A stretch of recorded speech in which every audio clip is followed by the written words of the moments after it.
嗨，大家好，我是坦平叔。今天是2025年3月3号，这一期咱们继续胡聊胡适、胡指、胡威，还有胡一进老师。今天胡适走势可以说迎来了3月的叫开门黑，A 股3大指数涨跌不一，截至收盘，沪指跌0.12%，深成指涨0.36%，创业板指数涨1.2%，两市成交额只有16000亿，比上个交易日缩了2400亿，离这个1.5万亿仅一步之遥，也就可以看出现在胡适疲态尽显。我说了成交量萎缩，说明很多冲着科技股春节以后六小龙概念、哪吒概念进来的这些资金，现在纷纷离场，所以导致成交量上不去。今天上涨的股票3223家，下跌的有2000多家。这沪指明显的尾盘又出现神秘的护盘资金，否则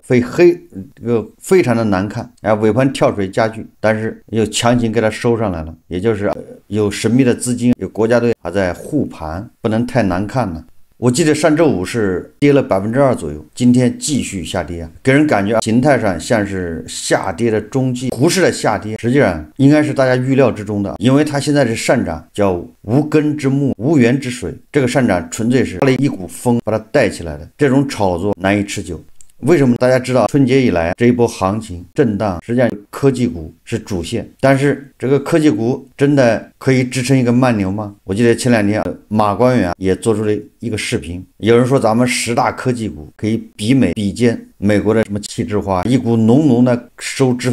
商税割韭菜的这种气息扑面而来。好在还有官媒比较清醒的，也就在各地都纷纷吹什么杭州六小龙，都在反省自己为什么没有 DeepSeek 的时候，有地方的官媒发出了不一样的声音，那就是北京日报他刊登一篇文章说DeepSeek 赢麻了速胜论，要不得 DeepSeek 没彻底改变全球 AI 发展格局。你看看，相当于给现在这种科技股热，这种盲目的热这种炒作浇了一盆凉水，说 DeepSeek 的火爆给市场带来持久振奋，人们对中国 AI 产业信心满满，看空论彻底没了市场。不过与之同时，赢麻了 DeepSeek 羞辱了 OpenAI， 以超越美国等情绪化说法不胫而走，背后速胜论思维很值得警惕。说业界普遍认为，数据、算力、算法是人工智能发展的基础3要素。从技术角度看， DeepSeek 实现了算法创新，出动了效率革命，打破了高算力和高投入是发展人工智能唯一途径和集成电路制成优势等于人工智能技术霸权的迷信。与之同时， DeepSeek 选择开源这一路径，也打破了 OpenAI 尝试通过闭源建立的技术壁垒。从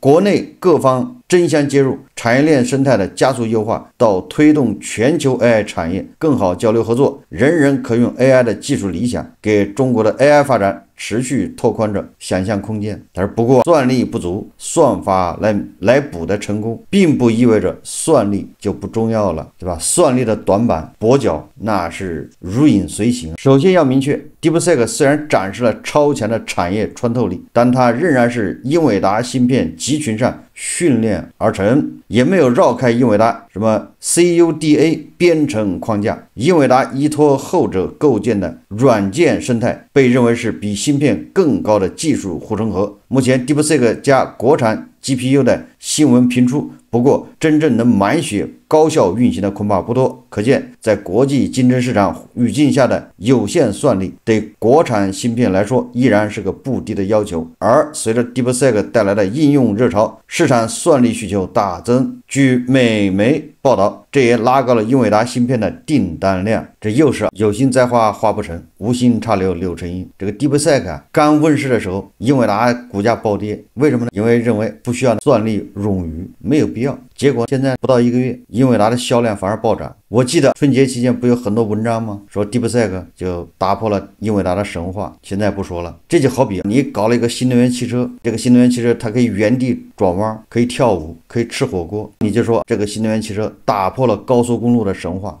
它俩不是一码事，一个是给你提供基础设施，对吧？至于你上面跑什么，你是怎么跑的，那是你的事。你车子再好，你能代替高速公路吗？当然了，你会飞那除外。这个文章说，值得一提的是，英伟达也公布了接入 DeepSeek 的成果。在这个 Blackwell 的架构芯片上， DeepSeek R1 推理吞吐量提升了25倍，训练成本也大幅降低。这意味着，当最强算力和一流模型联手后，会将推理效益最大化。这不免令人想到一个不容忽视的问题：DeepSeek 能与 OpenAI 同款产品打成平手，靠的是用逼出来的算法优势弥补了算力劣势。可如果友商开发出同样的好的算法，再加上更好的芯片，那中美大模型的差距是否会再次扩大？说这个 DeepSeek 和 OpenAI同款产品打成平手，这个恐怕是一种误解。DeepSeek 用的是真六技术。其二，说时下人类用于训练 AI 的数据已经消耗殆尽，不少人称 AI 大模型将从训练时代进化到推理时代，这无疑对芯片性能提出了更高的要求。据业内专家介绍，尽管 DeepSeek R1 模型效果媲美世界最先进的 OpenAI， 并在计算效率上拥有巨大优势，但是 OpenAI随后发布了 O3 模型，显著增强了在科学、技术、工程和数学方面高阶推理能力。其三， DeepSeek 爆火之后，一些西方人士恶意满满，从质疑算法、指控抄袭到黑客攻击、安全调查，无所不用其极。与此同时，更有美国企业开始炒作进一步加码对华芯片禁令，国产大模型未来面临的发展环境依然充满了不确定性。综合各方面因素，我们需要清醒认识到 DeepSeek 的出现没有彻底改变全球人工智能发展格局，我国总体仍处于追赶状态，用的是追赶，在基础研究和核心技术上与美国仍然有差距，万万不能因为 DeepSeek 的成功就认为算力上的差距不用弥补了。相反，在国产芯片替代与软件生态构建方面，更不能有丝毫懈怠，应该有更强的紧迫感。回看 DeepSeek 突围的关键，很大程度在于面对 ChatGPT 掀起的舆论哗然，面对中美 AI 之间巨大差距，没有被浮躁的氛围吞噬，选择在技术上跟随，而是坚定走上大模型、通用人工智能这条更难的路，专心致志搞研发、搞创新。人工智能技术正处于快速演进期，未来发展路径尚不明朗，跟跑者科技奇袭的机会还有很多。这个时候，我们千万不能被交替出现的 AI 速胜论与烟花议论扰乱了发展心绪，而应端正心态，保持清醒的自我认知，不妄自菲薄，也不盲目自大，继续以足够的耐心与决心坚持做正确的事。一段时间以来，国产 GPU 频传喜讯，中国人工智能在开源和工程专心上的优势不断凸显，尊重规律，踏踏实实，守住优长补齐短板。在充满不确定性的创新探索周期里，中国的 AI 创业者定能不断掀起新的浪潮。你看，在一片欢呼声中，在一片吹捧声中，北京日报的这篇文章那就相对显得理性了很多，清醒了很多。搞科技还是要脚踏实地，不是吹泡泡。我们再看前几天咱们说的上市30年的这东方集团，见证了中国的资本市场风风雨雨的东方集团被监管部门叫立案调查，连续3年财务造假，而且可能触发强制退市。3月3号就是今天，东方集团一字跌停，股价年内再次跌入1亿元区间。2月28日，证监会通报已初步查明东方集团披露的2020年至2023年财务信息严重不实，实现重大财务造假，可能触及重大违法强制退市情形。公开信息显示东方集团经营风险突出，资金链紧张。截至去年3季度末，东方集团股东 12.9 万户。大家可以看一下视频。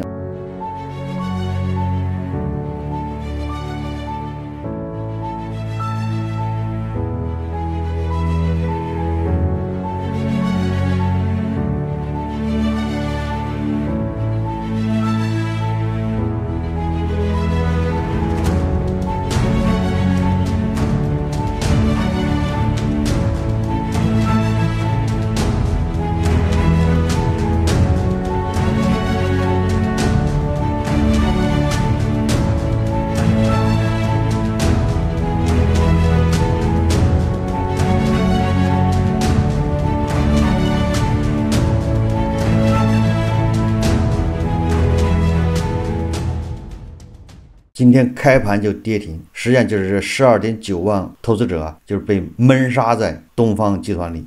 这个跌停恐怕一时半会停不下来，很有可能跌到3毛钱或者2毛钱。但是不管它跌到多少，不管它后面怎么作妖，大家不要参与。我知道有很多金融消费者，他也是一种赌博的心态在玩股市，越这样的股票他越要进去赌。我还真认识这样的人，他就专门炒这样的股票。他的逻辑是什么呢？他逻辑是万一这个不退市，万一搞错了，你3毛钱买它，到时候涨10块，你知道涨了多少倍吗？实际上这都是赌徒，它不是什么价值投资，什么耐心资本。今天有媒体报道说，60岁江西巨富炒股亏了几千万。江西富豪熊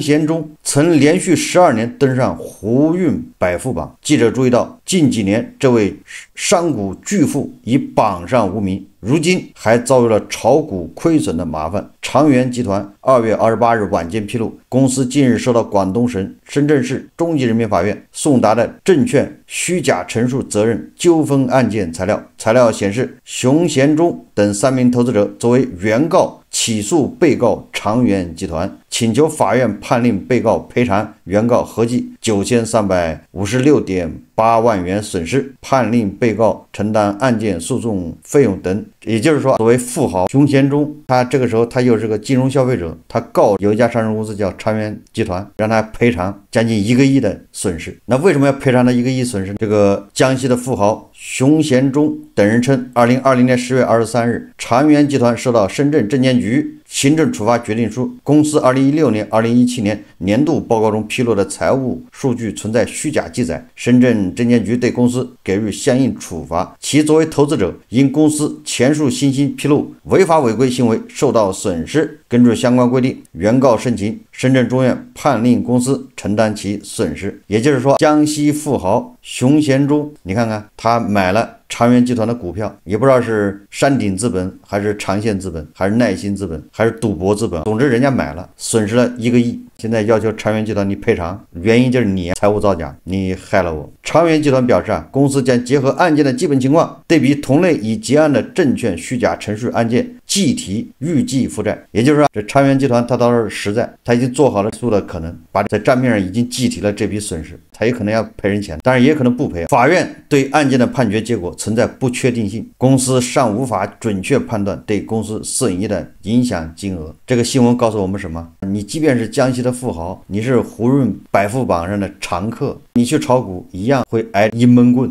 这是金融消费者。还有最近传言有很多私募又在暴雷，今天晚上有人爆料，北京华软同城管理咨询有限公司，这就是一家私募，它发产品用来购买不良资产，你看收不良资产的。北京华软银鑫资产管理有限公司提供兑付担保，你看都叫华软，他们这是一个系列的。那现在这个产品已经逾期且推脱承兑责任。根据这个网上有人爆料说，2023年2月20日，2名有限合伙人向私募万华投资合伙企业出资，分别是1410万和220万，投资期限12个月，也就是2024年2月到期，后来又延期3个月，目前再度延期，只拿回10万投资款。这个所谓的万华厦门就是华软同城的下属的啊。截至目前资管方给出了兑付方案，兑付方案2025年分4次兑付完毕，但是由于万华厦门出现过2次逾期兑付声明，兑付一拖再拖，这份兑付方案并未获得投资人信任。华软系的私募实际上就是华软系设立这个产品，募集资金，主要投向不良资产收购。收购不良资产就相当于是开盲盒，你就赌吧，保不齐能发财。但是大部分情况下开出来都是垃圾。不良资产大部分人家已处理不了了，但垃圾卖，你把垃圾收来之后，你在里面找一找寻宝，重新包装一下。我们再看条新闻，第一财经日报报道说，证监会发布关于政协14届全国委员会第2次会议第02650号提案答复函，也就是政协委员给证监会提案，那证监会就得给人家答复啊，大概这样子。其中提到说，目前我国境内设有上海、深圳、北京3家证券交易所，全面实行注册制落地后，多层次资本市场体系更加清晰，较大程度满足了不同行业、不同类型、不同成长阶段企业的需求。沪深北3家证券交易所均在成渝地区设有市场基地，为西部地区提供直接便利的资本市场服务，发挥服务实体经济高质量发展的重要作用。新设并办好证券交易所需要一系列内部外部条件支持，并充分考虑与现有市场体系的衔接协调，实现与现有证券交易所错位发展和竞争，避免重复建设和资源浪费。综上，目前暂不具备条件设立重庆证券交易所。什么意思呢？我估计是重庆的这证监委向政协提建议，在我们重庆也搞一个交易所，这种心情是可以理解的啊。你想一想，这就好比澳门给你发个牌照，你就可以开赌场。我记得澳门好像赌场牌照一共就6块还是5块，这时候有人就说了，你能不能给我再发1块？你给谁发赌场牌照？那你想不发财都不行啊。所以你看，你深圳有深交所，上海有沪交所、上海交易所，北京有北交所，那重庆为什么不能搞个豫交所？都想坐在那儿赚钱，可见开赌场是一本万利，保赚不赔。我们再说一说胡锡进老师，最近这几天尤其是上周五股市快速下跌恐怕胡锡进老师受到了刺激，所以他连续这几天他一反常态，他以前都是为这个俄跌疯狂洗地，俄跌取得了一点成就，他都是鼓如呼。他这几天变了，他以前是见到泽连斯基那是必须要踩的，嘲笑讽刺，现在变了。你看他今天又发了个微博他居然说这个泽连斯基他的表现将被载入历史。泽连斯基在白宫表现出惊人的天真和真性情。我们看胡锡进老师他怎么说，他说泽连斯基就像个前女友，他想争论你9年前说过的每一句话，而不是推动这段关系向前发展。这句话是美国国家安全顾问沃尔茨他在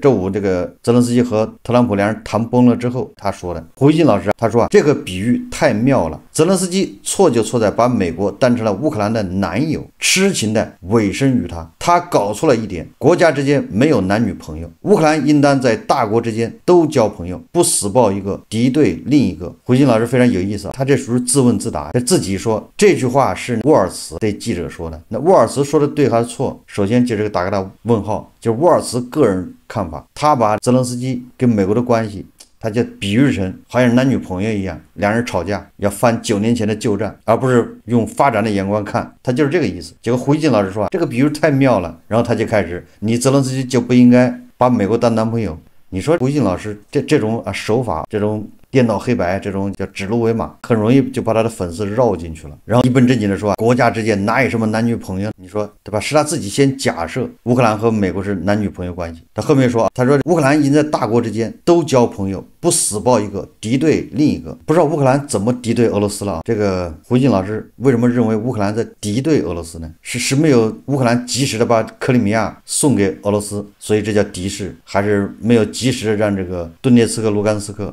独立，没有满足普京的要求，就是敌视普京吗？说特朗普政府如今非常残酷的抛弃了乌克兰。从道义叙事上，乌克兰比被抛弃的女友还要冤屈，美国则比始乱终弃的男朋友更流氓。